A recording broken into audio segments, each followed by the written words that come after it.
সূরা হাসরের শেষ 3 আয়াত পড়া যাবে না কেন? হাদিসটি জাল এই জন্য। হাদিসটি জাল এই জন্য সূরা হাসরের শেষ 3 আয়াত পড়তে যাচ্ছে, অথচ তার নবদ বেদাত, নামাজ শেষে সকলে সম্মিলিতভাবে সূরা হাসর পড়া বিদআত, পাপের কাজ। সূরা হাসর পড়া বিদআত, পাপের কাজ। ফজরের নামাজের পরে সূরা হাসরের শেষ 3 আয়াত পড়া যাবে না কেন? হাদিসটি জাল এই জন্য। সূরা হাসরের 3 আয়াত পড়ার প্রমাণে হাদিস ঠিক নয়, এই জন্য পড়া যাবে না। তিরমিজি শরীফে, আমার কাছে তিরমিজি শরীফ রয়েছে, তিরমিজি শরীফ হাদিস নাম্বার 2922। ইমাম তিরমিজি রাহিমাহুল্লাহ হাদিস এনেছেন, حدثنا محمود بن غيلان قال حدثنا أبو أحمد الزبيري قال حدثنا خالد بن طهمان أبو العلاء الخفاف قال حدثني نافع بن أبي نافع عن معقل بن يسار عن النبي صلى الله عليه وسلم। আসসালামু আলাইকুম ওয়া রাহমাতুল্লাহি ওয়া বারাকাতুহু। প্রিয় ভাই ও বোনেরা, যারা ভিডিওতে ক্লিক করেছেন, আশা করি সম্পূর্ণ ভিডিও দেখার চেষ্টা করবেন, তখনই আজকের এই বিষয়টি আপনি ক্লিয়ার হয়ে যাবেন আশা করি। আমরা প্রায় মহল্লার মসজিদে ফজরের সালাতের পর সূরা হাসরের 3 আয়াত পড়া হয় এবং তা ইমাম সাহেব দূরে দূরে পড়েন এবং সঙ্গে যারা মুসল্লি বা মুক্তাদি থাকেন তারাও ইমাম সাহেবের সঙ্গে সঙ্গে সূরা হাসরের শেষ 3 আয়াত আউযুবিল্লাহি সামিউল আলিম বিসমিল্লাহির রহমানির রহিম এরকম পড়ে থাকেন। বন্ধুগণ, এই বিষয়টা আব্দুর রাজ্জাক বিন ইউসুফ সাহেব বা আরও কয়েকজন উলামায়ে কেরাম, এখানে বিশেষ করে আব্দুর রাজ্জাক বিন ইউসুফ সাহেব বলতেছেন এটা সম্পূর্ণরূপে বেদাত, এ বিষয়ে কোনো হাদিস নেই। আমরা আজকে এই বিষয়টা জানার চেষ্টা করব। প্রথমে আমরা জানার চেষ্টা করব শেখ আবুল কালাম আজাদ বাশার সাহেবের মুখ থেকে, উনি বিষয়টা কি বলেন। আসুন ওনার মুখ থেকে একটু জানার এবং বোঝার চেষ্টা করি। ফজরের নামাজের ফরজ শেষ করে মুসল্লিদেরকে নিয়ে ইমাম এবং মুসল্লিগণ সমস্বরে সূরা হাসরের শেষ 3 আয়াত পড়তে পারবেন কি না? আমরা জানি সূরা হাসরের শেষ 3 আয়াত যদি কেউ ফজরের নামাজ পড়ে তাহলে ফজিলতের হাদিস রয়েছে। এখন সূরা হাসরের শেষ 3 আয়াত যদি আমরা পড়তে চাই, পড়ার সুযোগ ইসলামে আছে। কোরআন কারীম থেকে যেই কোনো আয়াত তেলাওয়াতের সুযোগ আছে। আপনি ফজরের নামাজের পরে যদি সূরা ইয়াসিন পড়েন সুযোগ আছে, সূরা কাহাফ পড়েন সুযোগ আছে, যেই কোনো সূরা পড়ার সুযোগ আছে।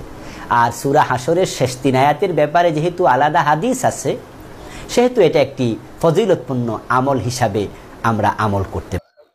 এ ছিল ডক্টর আবুল কালাম আজাদ বাশার সাহেবের বক্তব্য। আসুন বন্ধুগণ, এবার আমরা দেখার চেষ্টা করব এ বিষয়ের উপর মুফতি কাজী ইব্রাহিম সাহেব কি বলেন। আসুন ওনার মুখ থেকে একটু জানার চেষ্টা করি। ফজরের সালাতের পর সূরা হাসরের শেষ 3 আয়াত তেলাওয়াত করা কি সহিহ হাদিস দ্বারা প্রমাণিত? না, এই হাদিসটি মুহাদ্দিসিনদের কেরামের বিত্তেফাকিল মুহাদ্দিসিন সর্বসম্মতিক্রমে এই হাদিসটি সহিহ নয়, দুর্বল হাদিস। অর্থাৎ নবী সাল্লাল্লাহু আলাইহি সাল্লাম এই কথাটি বলে গেছেন কিনা প্রমাণিত হয় না। তিনি আদৌ এটা করেছেন বা বলেছেন কিনা এই হাদিস দিয়ে এটা প্রমাণিত হয় না। অতএব এই আমলটা আমাদের করার দরকার নেই। এমনি সূরা হাসরের আয়াত, যে কোনো সূরার আয়াত আপনি কোনো নির্দিষ্ট সময়ের সাথে না বেঁধে আপনি পড়লে সওয়াব পাবেন।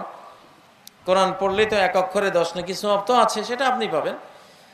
কিন্তু কোনো আয়াতকে কোনো সালাতের সাথে সংশ্লিষ্ট করে ফেলতে হলে সহিহ দলিল লাগবে। সহিহ দলিল ছাড়া এটা প্রমাণিত।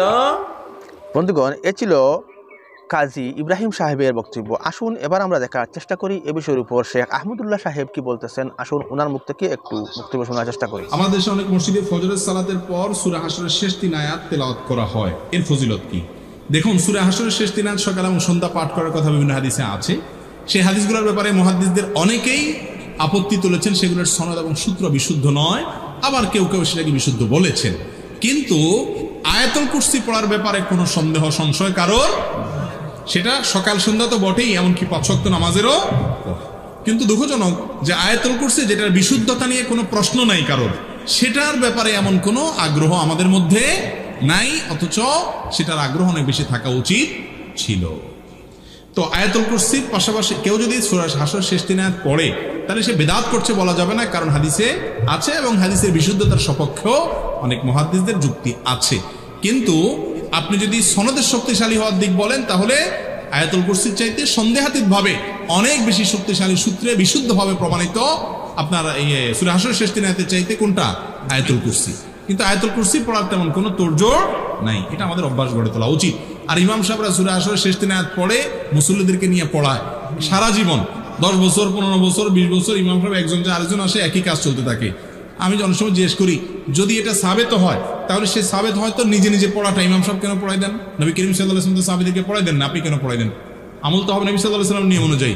তো বলে যে শেখানোর জন্য পড়াই, তো শেখানো কয় বছর ধরে শেখান? এটা কোনো যুক্তি আছে? অতএব ইমাম সাহেবরা সুন্নাহ সম্মত বিষয়গুলো মুসল্লিদেরকে তালকিন করাবেন এবং মুখস্থ করতে উদ্বুদ্ধ করবেন, সারা জীবন মুখে মুখে ধরে ধরে একটা পড়াই দিবেন। বন্ধুগণ, এখানে দেখলেন শেখ আহমদুল্লাহ সাহেবের বক্তব্য, উনি কি বলতেছেন। আসুন বন্ধুগণ, এই বিষয়ের উপর আমরা মুফতি রেজাউল করিম আবরার সাহেবের মুখ থেকে বিষয়টা আরো ভালো করে জানার এবং বোঝার চেষ্টা করি। আশা করি আপনারা মুফতি রেজাউল করিম আবরার সাহেবের বক্তব্যটাও শোনার চেষ্টা করবেন। ফজিলত মনে করে এটার ফজিলত হাদিস দ্বারা প্রমাণিত কিনা, দ্বিতীয় যে হাদিস রয়েছে সেটা সহি নাকি জয়ীফ, জয়ীফ ফলে সেটা চলনসই নাকি পরিত্যাজ্য, এ ব্যাপারে মুহাদ্দিসিনে কেরামের দৃষ্টিভঙ্গি কি, সে ব্যাপারে সংক্ষিপ্ত কিছু কথা আজ আমি আপনাদের সামনে পেশ করবো ইনশাআল্লাহ। প্রিয় দর্শক, আমরা প্রথমত যাব তিরমিজি শরীফে। আমার কাছে তিরমিজি শরীফ রয়েছে। তিরমিজি শরীফ হাদিস নাম্বার 2922। ইমাম তিরমিজি রাহিমাহুল্লাহ হাদিস এনেছেন, حدثنا محمود بن غيلان قال حدثنا أبو أحمد الزبيري قال حدثنا خالد بن طهمان أبو العلاء الخفاف قال حدثني نافع بن أبي نافع عن معقل بن يسار عن النبي صلى الله عليه وسلم। حضرت معقل بن يسار رضي الله تعالى عنه থেকে বর্ণিত, আল্লাহর রাসূল সাল্লাল্লাহু আলাইহি ওয়াসাল্লাম বলেন, মান ক্বালা হিনা ইউসবিহু সালাস মাররাত, সকালে যে ব্যক্তি 3 বার বলবে আউযু বিল্লাহি সামিল আলিম মিনাশ শাইতানির রাজিম, ওয়া ক্বারা 3 আয়াত মিন আখির সূরাতিল হাশর, এরপর সূরা হাশরের শেষ 3 আয়াত তিলাওয়াত করবে, ওয়াক্কালাল্লাহু বিহি ৭০,০০০ মালাকিন ইউসাল্লুনা আলাইহি হাত্তা ইউমসিয়া, তাহলে বিকেল পর্যন্ত আল্লাহ ৭০,০০০ ফেরেশতা নিযুক্ত করেন যারা তার জন্য দোয়া করতে থাকেন। ওয়া ইন মাতা ফি যালিকাল ইয়াউম, যদি সে এই দিন মারা যায়, মাতা শাহীদান, তাহলে সে শহীদ অবস্থায় মারা যাবে। ওয়া মান ক্বালাহা হিনা ইউমসিয়া কানা বিতিলকাল মানজিলা, এমনভাবে যদি বিকেলে কেউ এই দোয়া 3 বার পড়ে, আল্লাহ রাব্বুল আলামিন তার জন্য একইভাবে সকাল পর্যন্ত ৭০,০০০ ফেরেশতা নিযুক্ত করেন যারা তার জন্য দোয়া করেন। ইমাম তিরমিজি বলেন, হাদা হাদিসুন গরীবুন লা নারিফু ইল্লা মিন হাযাল ওয়াজহি, হাদিসটি গরীব, এই সনদ ছাড়া আর কোন সনদে বর্ণিত হয়নি। আমার কাছে রয়েছে তুহফাতুল আহওয়াজি, আপনারা দেখতে পাচ্ছেন, আব্দুর রহমান মুবারকপুরি রাহিমাহুল্লাহ, উনি এখানে মন্তব্য করেছেন হাদা হাদিসুন হাসানুন গরীবুন। তো এই হাসানুন গরীবুন এটা হিন্দুস্তানি নুসখায় রয়েছে। ওয়া আখরাজাহু দারামি, ইমাম দারামিও হাদিসটি তাখরিজ করেছেন।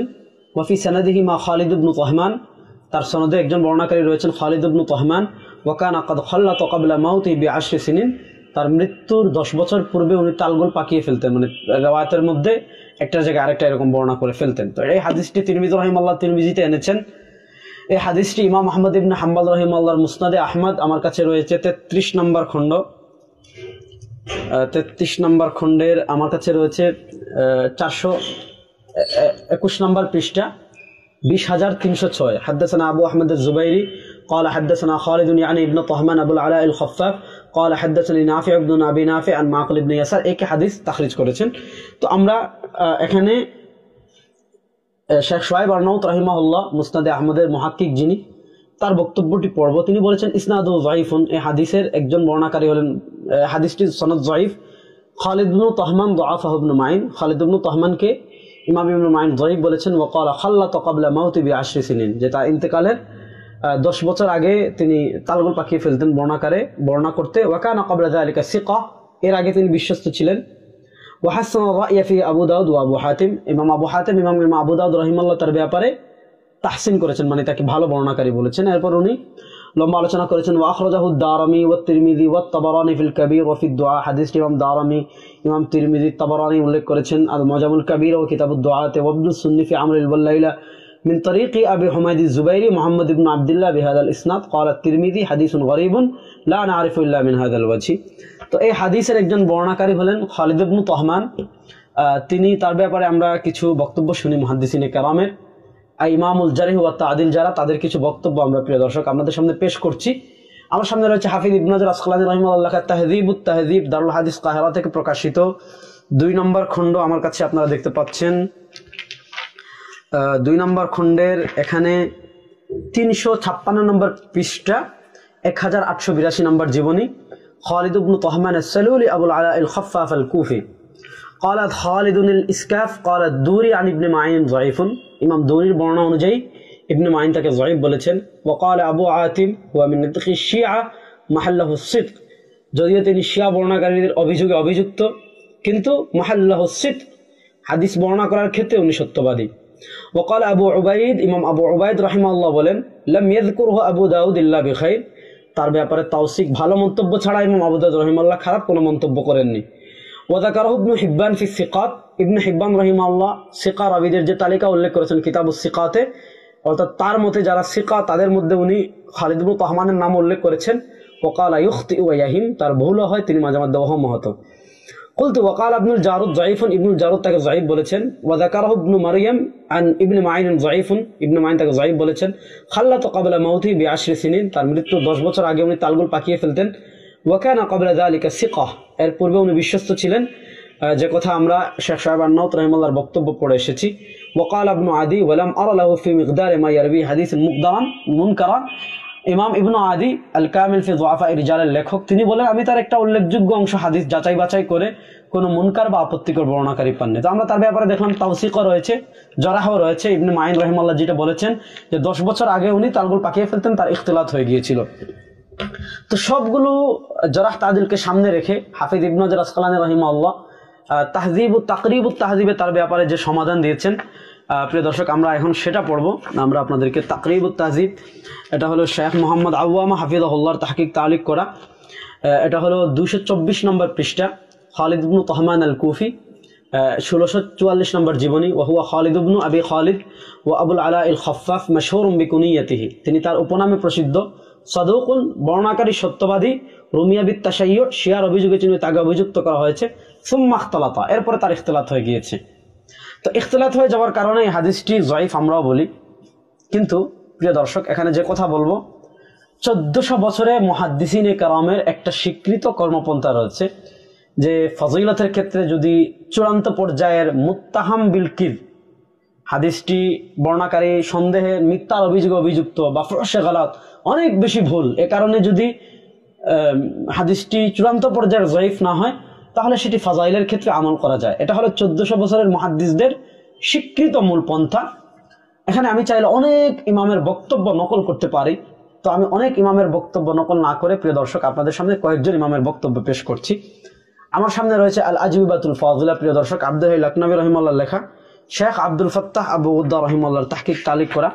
এখানে 42 নম্বর পৃষ্ঠা থেকে শুরু করে উনি হাদিস নিয়ে অনেক লম্বা আলোচনা করেছেন, যঈফ হাদিস নিয়ে। আমি কয়েকজন ইমামের বক্তব্য পড়ে শোনাই। 1 নম্বর, قال العراقي في شرح ألفية الحديث, ইমাম ইরাকি রাহিমাহুল্লাহ শরফু আলিহাতুল হাদিসে বলেন أما غير الموضوع فجوزوا التساهل في إسناده وروايته من غير بيان ضعفه إذا كان في غير الأحكام والعقائد بل في الترغيب والترهيب من المواعظ والقصص وفضائل الأعمال ونحوها। হাদিসটি যদি আহকাম, ইসলামের বিধি নিষেধ বা আকীদা সংক্রান্ত না হয়ে তারগীব, তারহিব, ভীতি প্রদর্শন, উৎসাহ প্রদর্শন, ওয়াজ সংক্রান্ত বা কোনো কাহিনী হয় বা ফজিলত সংক্রান্ত হয়, তাহলে এক্ষেত্রে ইমাম ইরাকি রাহিমাহুল্লাহ বলেন যঈফ হাদিস দ্বারা দলিল দেওয়া যাবে। আম্মা ইযা কানা মিনাল আহকামি শারঈয়্যা মিনাল হালাল ওয়াল হারাম ওয়া গায়রিহিমা আও ফিল আকাঈদ কাসিফাতিল্লাহি তাআলা ওয়া মা ইয়াজুজু ওয়া ইস্তাহিলু আলাইহি ওয়া নাহওয়ি যালিকা ফালাম ইয়ারাউ তাসাহুলা ফি যালিক, যদি হালাল হারাম, আকীদা সংক্রান্ত, জায়েজ নাজায়েজ সংক্রান্ত হয় তাহলে যঈফ হাদিস দ্বারা দলিল দেওয়া যাবে না। মুহিম্মান নাস আলা যালিকা মিনাল আইম্মা, ইমামদের মধ্যে আব্দুর রহমান ইবনে মাহদি 298 হিজরিতে ইন্তেকাল করেছেন। ওয়া আহমদ ইবনে হাম্বল ওয়া আব্দুল্লাহ ইবনে মুবারক, ইমাম আহমদ ইবনে হাম্বল 241 হিজরিতে ইন্তেকাল করেছেন। আব্দুল্লাহ ইবনে মুবারক 181 হিজরিতে ইন্তেকাল করেছেন। তাদের মতে যঈফ হাদিস দ্বারা দলিল দেওয়া যাবে। এরপর উনি ইমাম নওয়াবী রাহিমাহুল্লাহর বক্তব্য উল্লেখ করেছেন, ইমাম সুয়ুতী রাহিমাহুল্লাহর বক্তব্য উল্লেখ করেছেন, শাইখুল ইসলাম ইবনে তাইমিয়া রাহিমাহুল্লাহর বক্তব্য উল্লেখ করেছেন। আমি নওয়াবী রাহিমাহুল্লাহর বক্তব্যটা প্রিয় দর্শক আপনাদেরকে একটু পড়ে শোনাই। وقال النووي في كتاب الأذكار, ইমাম নওয়াবী রাহিমাহুল্লাহ কিতাবুল আসকারে বলেন قال العلماء من المحدثين والفقهاء وغيرهم, মুহাদ্দিসিনে কেরাম এবং ফুকাহায়ে কেরামের মত হলো ইয়াজুজু ওয়া ইস্তাহাব্বুল আমালু ফিল ফাযাইলি ওয়াত তারগীব ওয়াত তারহিব বিল হাদিসিদ যায়ীফ, ফজিলতের ক্ষেত্রে, তারগীবের ক্ষেত্রে, তারহিবের ক্ষেত্রে, উৎসাহের ক্ষেত্রে, অনুৎসাহের ক্ষেত্রে কোন বস্তুর ফজিলত প্রমাণ করার জন্য বিল হাদিসিদ যায়ীফ, যায়ীফ হাদিস দ্বারা দলিল দেওয়া জায়েজ আছে। মা লাম ইয়াকুন মাওযুআন, যদি এটা মাওযু জাল না হয়। ওয়া আম্মাল আহকামু কাল হালালি ওয়াল হারামি ওয়াল বাই'i ওয়ান নিকাহি ওয়াত তালাক ওয়া গায়রি যালিক, বাকি আহকাম সংক্রান্ত হালাল হারাম বাই নিকাহ বেচা কেনা বিবাহ সংক্রান্ত যদি তালাক সংক্রান্ত হয় ওয়াগাইরি যালিক ফালা ইউমালু ফিহা ইল্লা বিল হাদিস সহিহ আও বিল হাসান। এক্ষেত্রে আহকাম সংক্রান্ত বিধিনিষেধ হলে আপনি সহিহ হাদিস বা হাসান হাদিস দ্বারা দলিল দেওয়া যাবে। এরপর আব্দুল লাকনবী রাহিমাহুল্লাহ আরো অনেক ইমামের বক্তব্য উল্লেখ করেছেন। ইবনে হাজার হাইতামি রাহিমাহুল্লাহর বক্তব্যটা আমরা একটু পড়ে শোনাই। ইত্তাফাকাল উলামা, যে সকল উলামায়ে কেরাম এ বিষয়ে একমত। ইবনে হাজার ক্বাল আল হাফিজ ইবনে হাজার আল মাক্কি আল হাইতামি 973 ওয়াফাত ইন্তেকাল, উনি বলেন ওয়াকাদ ইত্তাফাকাল উলামা আলা জাওয়াজিল আমাল বিল হাদিস যায়িফ ফি ফাযাইলিল আমাল, ফজিলত ফাযাইল আমল বা কোনো আমলের ফজিলত বর্ণনা করার জন্য যায়িফ হাদিস দ্বারা, জাল হাদিস না, যায়িফ হাদিস দ্বারা দলিল দেওয়া জায়েজ, এ ব্যাপারে সকল উলামায়ে কেরাম ঐক্যমত। এরপর উনি আরো অনেক বক্তব্য উল্লেখ করেছেন। তো আমি বলেছি 1400 বছরের মুহাদ্দিসিনে কেরামের স্বীকৃত পন্থা হলো যদি যউফটা মারাত্মক পর্যায়ে না হয় তাহলে এই হাদিস দ্বারা ফজিলতের ক্ষেত্রে দলিল দেওয়া যায়। সেই হিসাবে আমরা দেখেছি একজন বর্ণনাকারী উনি ইখতিলাত হয়ে যাওয়ার কারণে এই হাদিসটি যঈফ আমরাও বলি, কিন্তু মুহাদ্দিসিনে কেরামের স্বীকৃত কর্মপন্থা অনুযায়ী এই হাদিস অনুযায়ী যদি কেউ আমল করে তাহলে অবশ্যই সে সওয়াবের অধিকারী হবে। কারণ 1400 বছরের ইতিহাসের মুহাদ্দিসিনে কেরামের স্বীকৃত কর্মপন্থা হলো ফজিলতের ক্ষেত্রে যঈফ হাদিস দ্বারা দলিল দেওয়া যায়। এজন্য যদি কেউ এই হাদিস অনুযায়ী আমল করে আমরা আশা করি অবশ্যই সে সওয়াবের অধিকারী হবে, কারণ 1400 বছরের মুহাদ্দিসিনে কেরামের কর্মপন্থা অনুযায়ী এটা আমলযোগ্য। তো বন্ধুগণ, আমরা এখানে দেখলাম বেশ কয়েকজন উলামায়ে কেরামের এই বিষয়ের উপর মতামত, এবং এখানে রেজাউল করিম আবরার সাহেব বেশ কিছু হাদিসের কিতাব থেকে উনি রেফারেন্সও পেশ করেছেন, এবং আমরা মুফতি কাজী ইব্রাহিম সাহেবের বক্তব্য দেখলাম, শেখ আহমদুল্লাহ সাহেবের বক্তব্য দেখলাম, ডক্টর আবুল কালাম আজাদ বাশার সাহেব এবং আব্দুল রাজ্জাক বিন ইউসুফ সাহেবের বক্তব্য দেখলাম। বন্ধুগণ, এবার আমি বিষয়টা আপনাদের উপরে ছেড়ে দিলাম। আপনারা ভিডিওর কমেন্টে এসে জানাবেন যে ফজরের এবং মাগরিবের সালাতের পরে সূরা হাশরের 3 আয়াত পড়া জায়েজ না বেদাত, যেরকম আব্দুল রাজ্জাক বিন ইউসুফ সাহেব বলেছেন, তা আপনারা কি মনে করেন ভিডিওর কমেন্টে এসে অবশ্যই জানাবেন। এবং চ্যানেলে যদি নতুন এসে থাকেন অনুগ্রহ করে আপনারা চ্যানেলটা সাবস্ক্রাইব করে আমাদের সঙ্গে থাকবেন, যাতে আর সুন্দর সুন্দর ইনফরমেটিভ ভিডিও আপনাদের সম্মুখে উপস্থাপন করতে পারি। আসসালামু আলাইকুম ওয়া রাহমাতুল্লাহি ওয়া বারাকাতুহু।